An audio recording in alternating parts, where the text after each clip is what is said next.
Welcome to the season finale of VirtuallyLive, the podcast where we get insights from marketing leaders and event professionals. I'm Aaron, video editor at Kaltura. Over the past months, we've explored the cutting edge of AI, and today we're wrapping it all up. In this special episode, we've collected some of the most thought-provoking ideas about the future of generative AI. From ethical questions to exciting applications in healthcare, education, and beyond. Enjoy! So, as an English major, I'm still very much inspired by books. And our leadership team often communicates what books they're reading and what they find really interesting. It doesn't always feel like homework, but the most recent recommendation that came from our leadership team is a recent book called The Geek Way by Andrew McAfee. And it really does look at the companies that have seen success from leadership from geeks. But I do like the reposition of the geek as obsessive maverick. People who really focus on what could be and iterate to get there. And there's a huge juxtaposition. I like the one that they showed between Quibi and Netflix. Netflix listened to their customers and ingrained that feedback in what they do next. And they describe it, I think the description was 70% data and 30% instinct. Quibi, on the other hand, by far had entertainment visionary, but wasn't listening to the market, and as a result didn't succeed. So when it all comes down to it, if you ingrain in your culture the data, listening to your customers, and using AI even more to accelerate that, to be able to iterate even faster, I think our possibilities are endless. Something that I learned relatively recently, actually, was that women's health is only really been around since the 90s. So not a lot is known about women's health. So I think that in addition to being cognizant of different cultures and different races and different, our gender and everything, right? I think that we also have to be conscious of our different patient population. And so I think what AI is going to do, and I think we'll see this with our large language model that you mentioned before, we are taking all of that education from our physician-led continuing professional medical education conferences, and we're feeding that into a large language model that will hopefully start creating scripts for us for our patient education. And I think that will give us a clearer insight into the groups that maybe where we do have gaps. If we're too focused on a certain gender over another, we're going to see that through the script writing, I do believe. And I think that also Mayo Clinic as a whole hasn't really embraced this, but I think the idea of where video creation is going to go, to be able to create personalized video experiences for different families, different races. I get really excited thinking about the future of that and what that could look like, and that content is geared towards me and my family, and looks different for my friend and her family. I mean, I'm going to sound a bit cliche, but obviously don't be afraid to fail, particularly with new technology. But it's changing much more quickly than we can adapt. And so you've got to acknowledge that, if you're not keeping pace, don't go down a road you're committed to just because you've committed to it. And we're finding that, like, on a month-to-month basis, stuff that we committed to in January, a co-pilot implementation has made it redundant, and we need to say it's redundant instead of pretending it's not redundant. And so I'd say that, to me, is, as it relates to Gen AI, is the key thing. Get the tool, whatever the tool or tools are, into as many hands in your organization as you can, because that's actually going to influence where you go, not sitting in an ivory tower making a decision. So we have a cross-company working group we've set up in the last year called AI at Adobe. And now we all know AI has been around for a long time, but generative AI is really changing the world. And so we set up this working group, one, to harness that experimentation. So what we realized is employees were excited, engaged, and experimenting, both in ways that were incredible and we didn't know about, and ways that were terrifying and we found out about. And so this working group really has set some guardrails around what types of experimentation we want, what types of software we want to allow in our environments at this point, and what types you have to apply to get into the environment.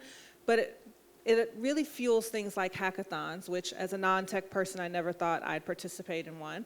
But now we do them for, here's a problem statement. How do we think generative AI could help solve that problem statement? And so we're doing them in finance, we're doing them in HR, and places that we never thought we could.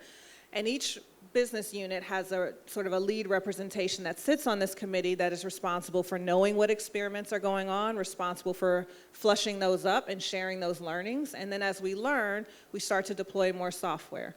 We're also doing things like AI days internally. Legal just did this, where they actually held an AI day hosted for the whole company to talk about where things are going, where policies are, and really helping people understand what those are. We just did one in marketing, which was all about prompt writing and better prompt writing and how to use our own tools. Customer Zero is huge for us. So as we deploy AI even further in our tools, we're trying to help people understand how to use them. So education, guardrails, and lots of experimentation. So when you think about AI, because it's predicated on patterns, it's predicated on what have I learned along the way. If you start obviously with something that's polluted, what comes out is going to be polluted. The transparency along those data pipelines becomes even more important. So when you think about AI, generative AI, and large language models, it really starts with, do I know where this information is coming from? How will I be using this information? And then from that usage, what are the outcomes that I expect? And do I have mechanisms in place to make sure that if I make a mistake or there are some guardrails, that you have governance around ensuring that you can course correct quickly? And so I think, I mean, I love analytics. This is why I'm in this business. And I think there are so many opportunities, but the responsibility is on humans to do the right thing. It's not going to be on the patterns themselves. We define what those things are. Yeah, I think for Workday, I think it's embedded in our values. So we have employee, customer success, innovation, and integrity and fun. These are the 5 values that we have. And ethical AI sits between innovation and integrity. And what we are doing at Workday is that we believe in ethical AI is something that should unlock human potential. It should not replace, it should unlock. So for example, you have an AI companion on your meeting which summarize your meeting notes or minutes of meeting. You still need a human to kind of look at that, and that's where human in the loop comes in. So we need to unlock human potential using ethical AI or AI. The second is, how can we really make change in the society using the AI? One of the example would be that in our product, we really don't look at productivity. We look at, okay, fine, how can we make skills cloud? So for example, how can we really make employees or companies to really think about skills, what skills they do need today and what skills they need in the future. So building that AI around skills cloud as a kind of where we can make a positive impact on the society.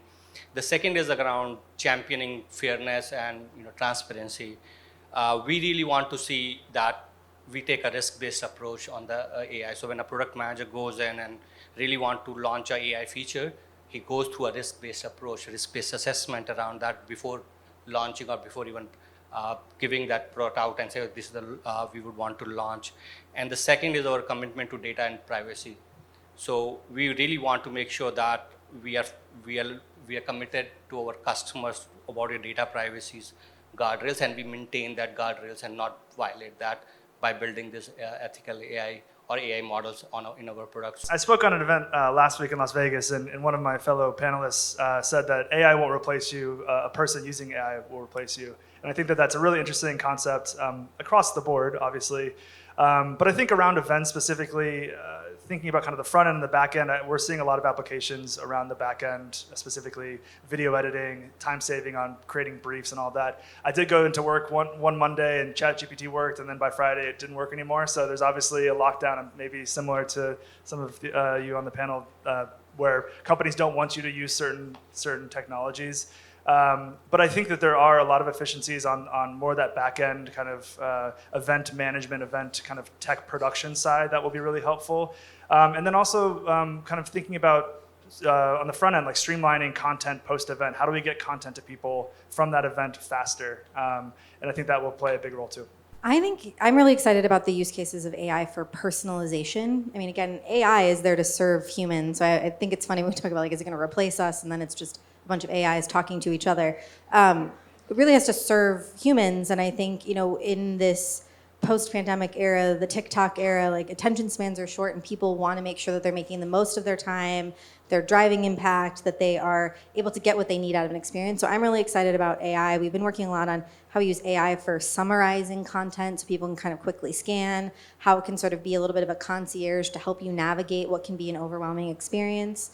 For some of our events, we have up to 1,000 sessions that are happening, and so we need to make sure we make that very large experience feel small, connected, and relevant to them. So I'm really excited for AI to help unlock more of that at scale and at speed, which we couldn't do previously. So that's where I think it's heading. I think that's the future of events with AI is personalization. I think there's education. Everything about education is going to change. If you didn't see the demo last week of Sal Khan from Khan Academy talking with his kid and using, that's education needs to be completely rethought. And then the other example I see, regulated industries. So I know some of you are from banking, from healthcare, but here's the catch. I think they go very quickly in everything that is customer facing. What I always tell them is, you can already gain so much agility in your organization. And the agility is not only that you save time, is that you save time from people to do more meaningful work just by doing things that are internal. You don't need necessarily to think immediately on something that goes to the market, because regulation needs to keep up. But start small, start internally with the things that make a difference for your team. So I get this question, for instance, all the time. Coders, are coders going to disappear? Probably they're going to disappear, but the coders that now have the experience to understand how you go from something on paper to build something, they're going to still exist. I think there's new jobs that are going to be created, of course. Which jobs they are, I have no idea. I do have one specific pet peeve, this idea of the prompt engineering. You do not need to do a prompt engineering course. Nowadays, tools are evolving for as soon as you say what you want, again, the critical reasoning, there's going to be a layer. Anthropic launched one last week, in which you just say what you want, they create the prompt, and then you get the output. Yeah. More accurately, your decision makings are going to be shorter, and exactly like it resonated with me, the whole decision making thing, because that's where AI, for example, can make a huge difference. Pre-screening CT, MRI results and flag it to the doctor. We were talking about a digital twin, so it's exactly tying into what you said. I mean, you talked about cardiovascular and the secondary occurrence, but if you imagine that you have your own digital twin, which has all your family history or your medical data there, and you present with a new symptom, but then we can really have a personalized care, and you don't have to go through every single process that you normally would with that new symptom, which might be an incredible strong headache. But we already know a lot of your prehistory, and we can even stimulate certain solutions for your medical care, and then this digital twin will respond to that. That is just such an enormous saving that you can have in time, in effort, in investment, in local presence of hospital staff. That's definitely the future. But from a data creation, the sentiment monitor, I think, as we talked about earlier, with knowing somebody is actually engaged, it's ridiculously hard to measure, right? Unless you're actually putting on their camera to see what they're doing, right? It's what are they doing on the screen? Are they active in the chat? Is that a good thing, right? Because if they're chatting the entire way through your meeting, is that a good thing? Are they engaged, or are they? Because I can't listen and type at the same time, right? So using AI to really prompt nicely, it's almost that Netflix, are you still there perspective, right? But also customizing the content as you go. I think that real-time aspect is really, okay, what I'm receiving is making sense. How do I then refine that on the fly so that the content coming in at me is what I want, right? Especially if I'm at if I'm at a conference or I'm watching, or I was at Google Next and we're watching what's happening, right? It's so broad because you're trying to cover IT, healthcare, fintech, etc., right? Like at a Red Hat level, I didn't have to worry about compliance, right? So every time, yes, I have to worry about GDPR. Yes, I have to worry about customer data, but our product's free and open, right? There's no IP, right? We sold free software, right?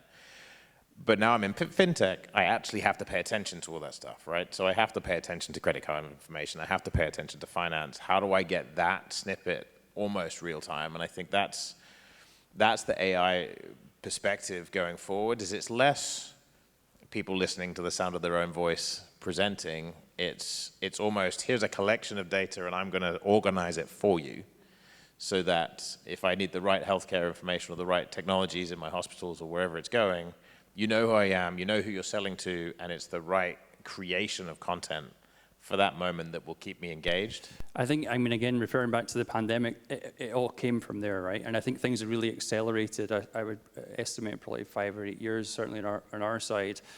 I think for us as an organization, it's not a capability that we would invest in internally. So what we do is currently we invest in strategic partnerships, depending on what country it is.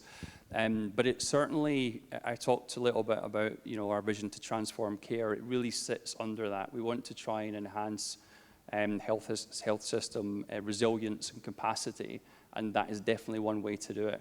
I know that in some of the countries at the moment we have packages where that becomes part of the offer. So I referred to the initiative where we were using AI to send out digital nudges.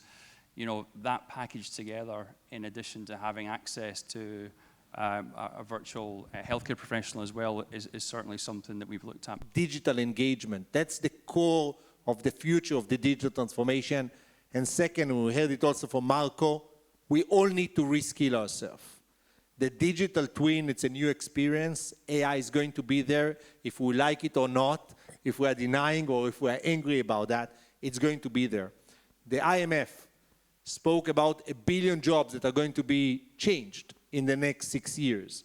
And those are our jobs. But it's our responsibility to go back to our organizations and evangelize the change. Change on how we engage and change on how we skill. Thank you to all of our guests, and thank you for tuning in. We'll see you soon. Don't forget to like and subscribe. Bye.